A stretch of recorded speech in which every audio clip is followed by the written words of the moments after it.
Hello बच्चों, कैसे हो? बढ़िया। आप बढ़िया तो मैं भी बढ़िया। तो देखो बच्चों, आज हमें क्या पढ़ाई करनी है। आज है हमारे पास क्लास 11th का यूनिट नंबर 14 का वीडियो नंबर 11। तो बेटे ये 14वीं यूनिट का 11वां वीडियो है। और इससे पहले 10 वीडियो आपको प्ले लिस्ट में भी मिल जाएंगे, नीचे डिस्क्रिप्शन में भी मिल जाएंगे, और कुछ समय बाद आई बटन में भी लिंक आ जाएगा, जहां आप यूनिट नंबर 14 को पूरा पढ़ सकते हो, समझ सकते हो और अपने सुंदर से नोट्स बना सकते हो, जो एग्जाम में आपकी बहुत ज़्यादा हेल्प करेंगे। इसी के साथ साथ आपको नीचे डिस्क्रिप्शन में पीडीएफ नोट्स का लिंक भी मिल जाएगा, और आप पीडीएफ नोट्स के लिए टेलीग्राम पर भी सर्च कर सकते हो KMD सहारनपुर। तो देखते हैं आज का हमारा टारगेट क्या है। आज बेटे हमें बहुत सिंपल से टॉपिक के बारे में डिस्कस करना है, और आज का हमारा टॉपिक है जल प्रदूषण। और जल प्रदूषण को आप पढ़ते हुए आ रहे हो कक्षा 6 से, तो क्लास 6 से आप जल प्रदूषण को पढ़ते हुए आ रहे हो। तो उम्मीद है इसके बारे में काफ़ी जानकारी आपको होगी, पर फिर भी हम एक तरह का रिवीजन लेते हैं जल प्रदूषण का। और यदि एग्जाम में एक क्वेश्चन आता है तो आपको किस तरीके से क्वेश्चन को अटेम्प्ट करना है। देखो, हमारा टारगेट है जल प्रदूषण या वाटर पॉल्यूशन। आपको पता है कि पानी में बहुत सारी चीजें होती हैं, जैसे मिनरल्स होते हैं ना। मिनरल्स माने खनिज लवण, जो जरूरी हैं। पानी यदि H2O यानी आंसू जल डिस्टिल्ड वाटर यदि हम पीने के लिए यूज करेंगे तो वो भी हमारे लिए बहुत खतरनाक है। हमारे पानी में मिनरल्स का अर्थात खनिज लवणों का होना बहुत जरूरी है। इसीलिए हम पानी को मिनरल वाटर भी कहते हैं। मिनरल माने खनिज लवण।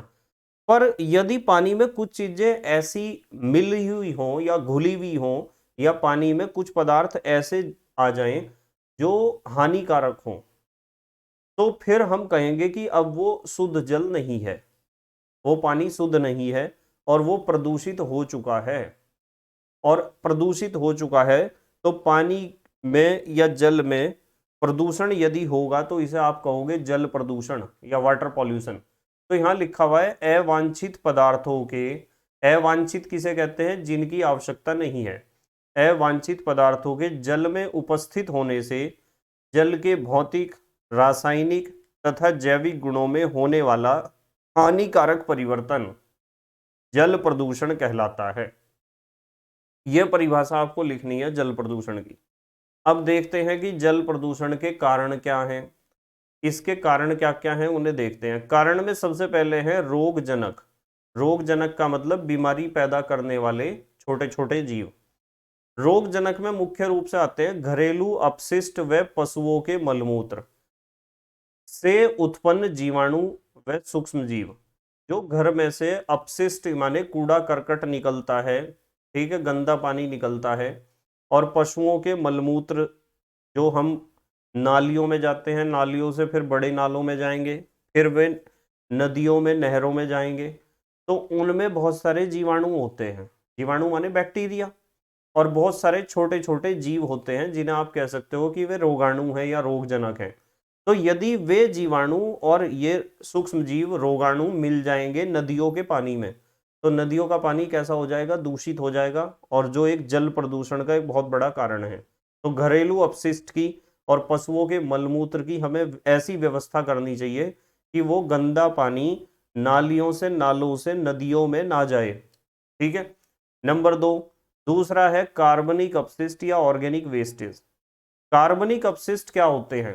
कार्बनिक पदार्थ तो आपको पता है जो सजीवों से प्राप्त होते हो, जैसे पत्तियां हैं, पेड़ पौधों की पत्तियां, घास है, वाहित मल है, कृषि व उद्योगों से निर्मुक्त कार्बनिक अपशिष्ट हैं। ये सारी चीजें यदि पानी में घुलेंगी तो पानी को दूषित कर देंगी। पत्तियां जो हैं वे भी पानी को दूषित करेंगी, पक्की बात है। हालांकि पत्तियां अपने आप खत्म हो जाती हैं, बायोडिग्रेडेबल हैं, जैव अपघट्य हैं। घास भी अपने आप ही अपघटित हो जाता है जीवाणुओं द्वारा। और वाहित मल भी कृषि व उद्योगों से निर्मुक्त कार्बनिक अपशिष्ट में, यदि कृषि में आप बहुत सारी दवाइयों का इस्तेमाल कर रहे, कीटनाशक का, खाद का, उर्वरक का, रासायनिक उर्वरक का इस्तेमाल कर रहे, तो वे तो खत्म नहीं होने के हैं, वे तो बायोडिग्रेडेबल नहीं है। इसी तरीके से आपकी जो फैक्ट्रियों से, यहाँ लिखा हुआ है उद्योगों से, आपकी जो फैक्ट्रियां हैं, फैक्ट्रियों से जो ऑर्गेनिक मटेरियल वेस्ट प्रोडक्ट जो निकल रहे हैं, उनमें से जरूरी है कि सारे खत्म हो जाएंगे? नहीं, बहुत सारे ऐसे कार्बनिक पदार्थ होते हैं जो कभी खत्म होते ही नहीं है, जितने बन गए बन ही गए। तो वे पानी में घुलेंगे तो पानी को तो दूषित करेंगे ही वे। उसके बाद तीसरा जो फैक्टर है या तीसरा जो प्रदूषक है वो है विले ऑक्सीजन। विले ऑक्सीजन या डिजॉल्व्ड ऑक्सीजन अपने आप में प्रदूषक नहीं है, पर आपको ध्यान रखना है कि पानी में विले ऑक्सीजन की सांद्रता 5 ppm से कम नहीं होनी चाहिए। यदि पानी में ऑक्सीजन की सांद्रता 5 ppm से कम होगी तो हम कहेंगे कि ऑक्सीजन की भरपूर मात्रा पानी में उपस्थित नहीं है। और ऑक्सीजन की भरपूर मात्रा पानी में उपस्थित नहीं है तो समझ जाओ कि आपका पानी प्रदूषित है, दूषित है। अब यहां जो हमने यूज किया है ये शब्द, आप इस पे फॉलो करो जरा, इसे देखो। 5 ppm, ppm का मतलब होता है पार्ट्स पर मिलियन। क्या होता है? पार्ट्स पर मिलियन। जब मैं आपको सांद्रता वाला चैप्टर पढ़ा रहा था तो वहां मैंने इसे डिस्कस किया था कि ppm का क्या मतलब है। विलयन की सांद्रता नापने के कई तरीके हैं, उनमें से एक तरीका ppm भी होता है, पार्ट्स पर मिलियन। ठीक है, तो ऑक्सीजन की मात्रा 5 ppm से कम नहीं होनी चाहिए। उसके बाद स्वच्छ जल के लिए बीओडी का मान 5 ppm से कम होता है। देखो, ऑक्सीजन की मात्रा तो 5 ppm से कम नहीं होनी चाहिए, और यदि स्वच्छ जल है, आपको चेक करना है कि वो स्वच्छ जल है, तो उसके लिए बीओडी का मान 5 ppm से कम होता है। यानी उसे 5 ppm से कम ऑक्सीजन की जरूरत पड़ती है। तो समझ जाओ वो पानी ठीक ठाक है। ठीक है, अब यहां सवाल फिर एक खड़ा हुआ कि सर बीओडी क्या है? तो बीओडी को एक्सप्लेन करने के लिए यहां मैंने एक नोट लिख दिया जिससे बीओडी क्लियर हो जाए आपको, बीओडी का मतलब क्या होता है। यहाँ एक नोट लिखा है, note biochemical oxygen demand, BOD. Biochemical oxygen demand, Hindi में आप कह सकते हो जैव रासायनिक ऑक्सीजन की आवश्यकता। ठीक है, डिमांड का मतलब होता है आवश्यकता। तो बायोकेमिकल ऑक्सीजन डिमांड को ही शॉर्ट में हम बीओडी कहते हैं। इसका मतलब क्या है? इसका मतलब है जल के किसी नमूने में उपस्थित पदार्थ को 20 डिग्री सी पर 5 दिनों में विखंडित करने के लिए, मतलब अभी समझाऊंगा, चलो, विखंडित करने के लिए जीवाणु द्वारा आवश्यक ऑक्सीजन को बीओडी कहते हैं। यहां समझाया गया कि आपके पास जल का एक सैंपल है, पानी है किसी बीकर में, आपको देखना कि उसका बीओडी कितना है। तो आप उसका बीओडी चेक करने के लिए उसमें कुछ पदार्थ घुले होंगे जिन्हें हमें खत्म करना है। उन पदार्थों को हमें खत्म करना है, उन्हें खत्म करने के लिए, उन्हें विखंडित करने के लिए ऑक्सीजन की जरूरत पड़ेगी जीवाणुओं को। ठीक है, तो पदार्थ को 20 डिग्री सी पर खत्म करना है उन पदार्थों को, और 5 दिनों में खत्म करना है। विखंडित करने के लिए जीवाणुओं को, जीवाणु इस काम को करेंगे, वे जितनी ऑक्सीजन उन्हें चाहिए उसे हम कहेंगे बीओडी, बायोकेमिकल ऑक्सीजन डिमांड। ठीक है, तो आपको पानी को देखना होता है कि इसे 20 डिग्री सी पर 5 दिनों तक इसमें जो पदार्थ है उन्हें खत्म करना है, तो जीवाणुओं को कितनी ऑक्सीजन चाहिए। तो जितनी ऑक्सीजन चाहिए उसे कहते हैं हम, उसकी मात्रा को कहते हैं बीओडी। और हमने यहाँ पढ़ा है कि यदि शुद्ध जल है तो उसकी बीओडी का मान 5 ppm से कम होगा। कितना होगा? 5 ppm से कम। तो समझ जाओगी शुद्ध जल है। आप बीओडी का ये सूत्र भी याद रख सकते हो, ये फार्मूला। बीओडी का फार्मूला है आवश्यक ऑक्सीजन की ml में मात्रा बटे नमूने का आयतन लीटर में। ठीक है, अब आते हैं अगले पॉइंट पर। अगला कारक है रासायनिक प्रदूषक। ये बहुत खतरनाक है, रासायनिक प्रदूषक। सबसे ज्यादा बड़ा कारण, जल प्रदूषण का सबसे बड़ा जिम्मेदार। यदि पानी में कहीं से अम्ल मिल जाए, क्षार मिल जाए, लवण मिल जाए, कपड़ा उद्योग से ये सारे उत्पन्न हो सकते हैं, चमड़ा उद्योग से भी उत्पन्न हो सकते हैं, और कोयला उद्योग से भी उत्पन्न हो सकते हैं। इन सब से बहुत सारे रसायन उत्पन्न होते हैं, और ये केमिकल्स यदि पानी में घुलेंगे तो पानी को प्रदूषित करेंगे, पक्की बात है। इसके अलावा यहाँ लिखा हुआ है उर्वरक। क्या लिखा हुआ है? उर्वरक। उर्वरक तो पता है, रासायनिक खाद। उर्वरक का मतलब होता है रासायनिक खाद। तो उर्वरक पानी में घुलते हैं तो पानी को दूषित करते हैं। नगर पालिका एवं औद्योगिक व्यर्थ जल, नगर पालिका से और फैक्ट्रियों से निकलने वाला गंदा जल ये भी पानी को खराब कर देता है, दूषित कर देता है। अपमार्जक, अपमार्जक तो पता है डिटर्जेंट जिसे कहते हो आप, डिटर्जेंट पाउडर आता है ना कपड़े धोने का। विभिन्न प्रकार के डिटर्जेंट भी, इनके अंदर एक बहुत बड़ी समस्या है कि ये समाप्त नहीं होते हैं। साबुन जो है वो बायोडिग्रेडेबल है, ये चीज सुन लो ध्यान से कान खोल के। साबुन इस्तेमाल करना ज्यादा ठीक है अपमार्जक की तुलना में। वैसे डिटर्जेंट केक भी आते हैं, कपड़े धोने का साबुन की बात यदि आप करोगे तो वो डिटर्जेंट है। तो अपमार्जक या डिटर्जेंट जो है वे खत्म नहीं होते हैं, बायोडिग्रेडेबल नहीं है, आसानी से खत्म नहीं होंगे इस दुनिया में से। और यदि हम नॉर्मली साबुन की बात करते हैं जो जिससे हम नहाते हैं, वो आसानी से खत्म हो जाता है, उसमें दिक्कत नहीं है उसे इस्तेमाल करने में। ठीक है, अपमार्जक ही पानी को दूषित कर देते हैं। यदि पानी में तेल घुलेगा तो वो भी पानी को दूषित कर देगा। ठीक है, किस तरह कर देगा, बहुत सारे फैक्टर हैं। उसके बाद कीटनाशी, कीटनाशी यदि आप खेत में या घरों में इस्तेमाल करोगे तो वे भी पानी में जब घुल कर जाएंगे तो पानी को दूषित करके रखेंगे, अपने आप खत्म नहीं होंगे। जीव, जलीय जीव सारे मर जाएंगे उनकी उपस्थिति में। तापीय व नाभिकीय रिएक्टर से उत्सर्जित जल, जो हमारा तापीय तापीय ऊर्जा ग्रह होते हैं ना, ठीक है, थर्मल पावर प्लांट, जहां कोयले को या ईंधन को जलाकर ऊष्मा उत्पन्न की जाती है और ऊष्मा से बिजली बनाई जाती है, उसे कहते हैं तापीय ऊर्जा ग्रह या थर्मल पावर प्लांट। इसी के जैसा होता है नाभिकीय रिएक्टर, परमाणु भट्टी जिसे आप कहते हो। यहाँ परमाणु के द्वारा ऊष्मा उत्पन्न की जाती है नाभिकीय विखंडन की क्रिया द्वारा, और उस ऊष्मा से पानी को गर्म करके भाप बनाई जाती है, और भाप के प्रेशर से टरबाइन घुमाए जाते हैं या आप जनरेटर घुमाए जाते हैं, और उससे बनाई जाती है बिजली। तो नाभिकीय रिएक्टर दो तरह के होते हैं।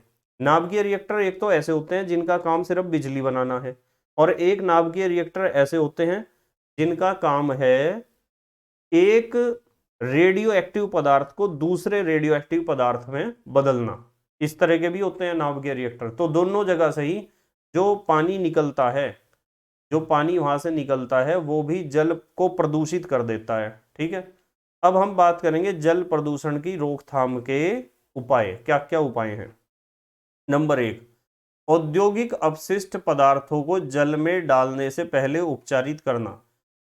मतलब फैक्ट्रियों से जो भी पदार्थ, वेस्ट प्रोडक्ट जो भी निकल रहा, उसे पानी में डालने से पहले ही उसे उसे मशीनों से साफ करो, कैसे भी साफ करो, उसका उपचार करो सही तरीके से, उसे दूषित ना रहने दो। ठीक है। नंबर 2, रेडियोधर्मी पदार्थों से, देख रहे ना आप, रेडियोधर्मी पदार्थों से उत्सर्जित व्यर्थ को जल स्रोत के संपर्क में न आने देना। जो रेडियोधर्मी पदार्थों से जितना भी वेस्ट प्रोडक्ट निकला है, चाहे वो पानी है नाभिकीय रिएक्टर से या फिर उसकी किरणें हैं, उन्हें पानी के स्रोत के संपर्क में आने नहीं देना चाहिए, उनका फ्लो नदियों में नहीं होना चाहिए। ठीक है। तीसरा है, जल में उपस्थित जीवाणु, कवक, रोगाणु, बीजाणु आदि को नष्ट करने के लिए जल का क्लोरीनीकरण करना, जैसे कि नगर पालिका वाले करते हैं। नगर पालिका वाले पानी की सप्लाई से पहले उसमें क्लोरीन या ब्लीचिंग पाउडर मिलाते हैं। पहले मिलाया करते थे लाल दवा KMNO4, पोटेशियम परमैंगनेट मिलाते थे, पहले कुएं में ही डाल देते थे। एक पूरी की पूरी जो है 5 लीटर की कैनी ली, 10 लीटर की ली, और नगर पालिका वाले कुएं में ही डाल देते थे, पहले लाल दवा डालते थे पहले। फिर ब्लीचिंग पाउडर डालना शुरू करा, क्लोरीन डालनी शुरू करी, तो अब तो क्लोरीन या ब्लीचिंग पाउडर डालते हैं। ब्लीचिंग पाउडर से भी तो क्लोरीन बनती है। उससे क्या होता है कि पानी में जो जीवाणु है, बैक्टीरिया हैं, कवक यानी फंजाई, फंगस, रोगाणु हैं और बीजाणु, ये सब नष्ट हो जाते हैं क्लोरीन से। तो ये फायदा है, तो क्लोरीन डालनी चाहिए पानी में। ठीक है। नंबर 4, अगली बात कर रहे, चलो और क्या उपाय है। फिटकरी तथा चूने से जल का शोधन करना। हम जल को शुद्ध कर सकते हैं फिटकरी से और चूने से भी। ठीक है, फिटकरी ऋणावेशित अशुद्धियों को स्कंदित कर देती है। यहाँ एक शब्द आया है स्कंदित, 12th क्लास में मैं आपको इस चीज को समझाऊंगा। ठीक है, चूने का पानी भी स्कंदन ही करता है ऋणावेशित अशुद्धियों का, और बहुत सारे रोगाणुओं को मार देता है। कीटनाशी व उर्वरकों का कम प्रयोग।